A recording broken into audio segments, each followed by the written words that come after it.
歡迎收聽聆聽你聲音。雅各書5章7至20節。弟兄們啊，你們要忍耐，直到主來。看啊，農夫忍耐等候地裏寶貴的出產，直到得了秋雨春雨。你們也當忍耐，堅固你們的心，因為主來的日子近了。弟兄們，你們不要彼此埋怨，免得受審判。看啊，審判的主站在門前了。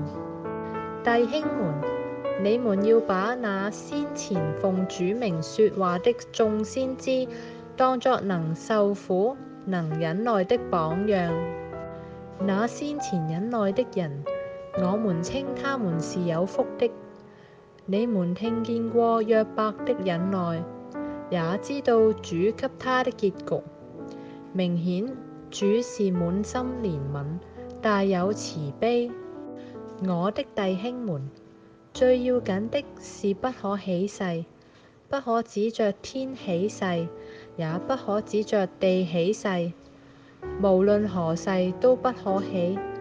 你們說話，是就說是，不是就說不是，免得你們落在審判之下。你們中間有受苦的呢，他就該禱告；有喜樂的呢，他就該歌頌。你們中間有病了的呢，他就該請教會的長老來，他們可以奉主的名用油抹他，為他禱告。出於信心的祈禱，要救那病人，主必叫他起來。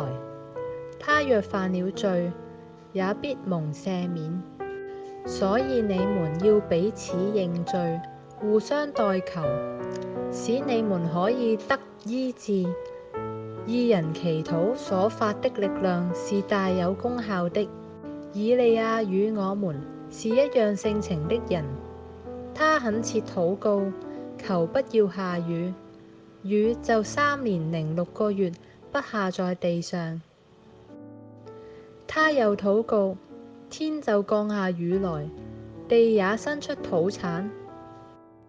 我的弟兄們，你們中間若有失迷真道的，有人使他回轉。